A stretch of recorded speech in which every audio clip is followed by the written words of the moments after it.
Alright, good morning class. Today we're going to be taking a look at another one of the principles of design. And the one we're going to focus on today is movement, which is the visual path that your eye takes to travel around a work of art.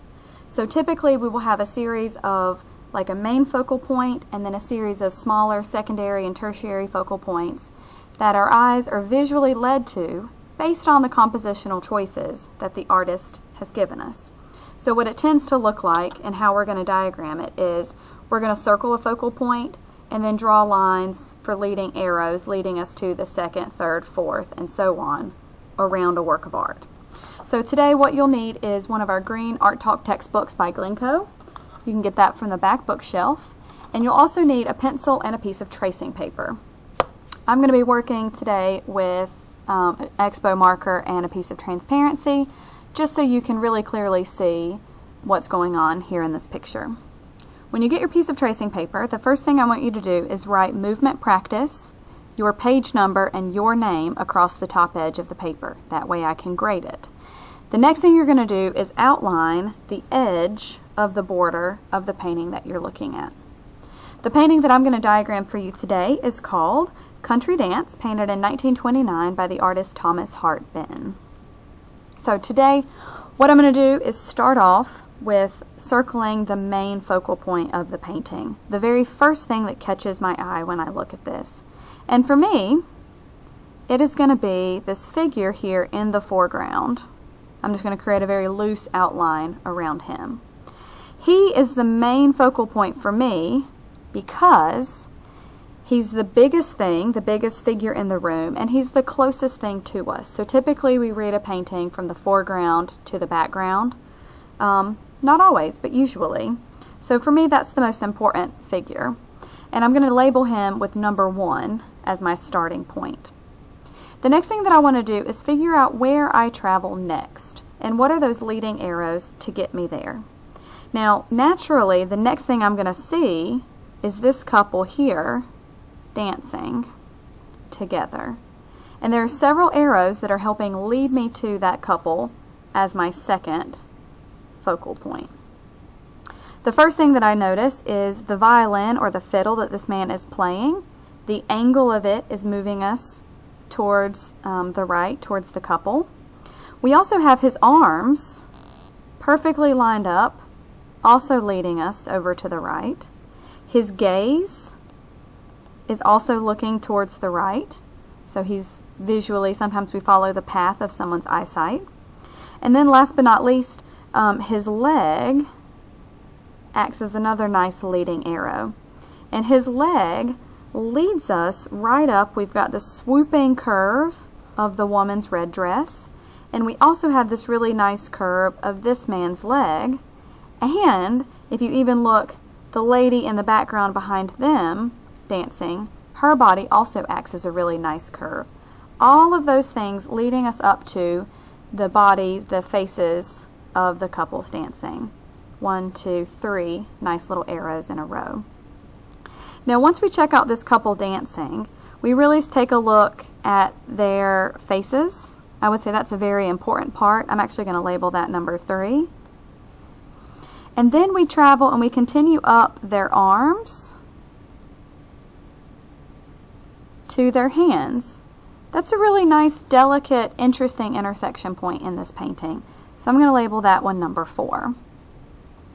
Now once we check out sort of those individual, like little individual places of the figures, their arms naturally are going to loop us over to check out this lamp sort of swinging from the motion of the room. So I'm going to count that as my number 5.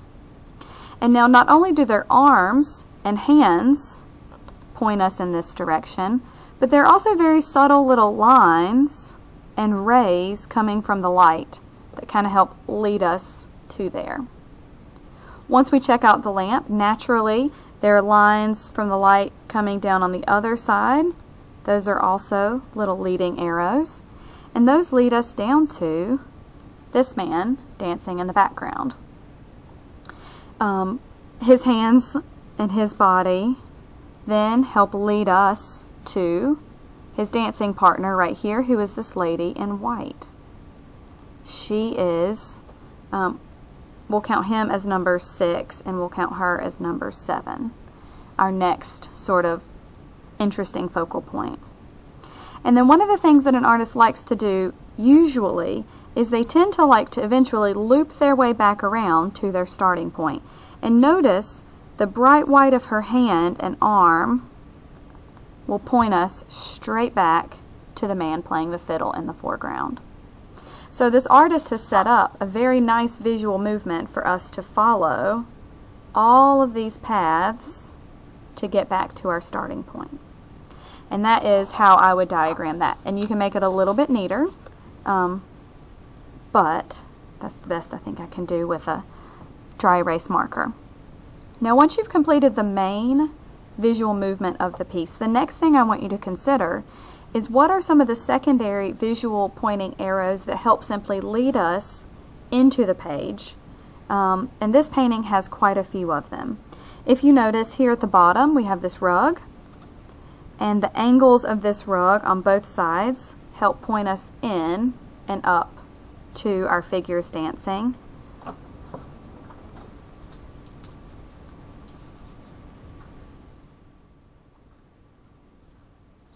We also have all these great floorboards with nice streaks of paint, and all of those streaks visually help bring us up from the bottom of this painting up and into the composition. If we look at the top of the painting, we have the ceiling lines as well coming in from multiple directions, and lots of leading lines for those boards helping move us down and into the composition, as well as this window. We've got lots of leading lines pointing down and pointing in, all of those little window edges. And last but not least, down here in the very corner of this composition, we have a very distinct, very small little outline along the floor, leading us to whatever this bucket shape is. I'm not really sure what that is, which then leads us up and over along the edges of the stool that this man is sitting on.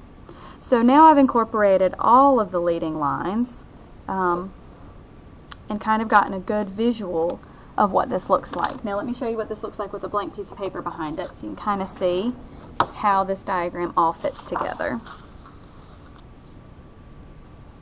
So it looks really busy and really complex, but this is just a very simple way, arrows and circles, of showing me that you understand how the eye travels through a work of art. So ask me what page number you're going to be doing, and then you'll be diagramming your very own painting.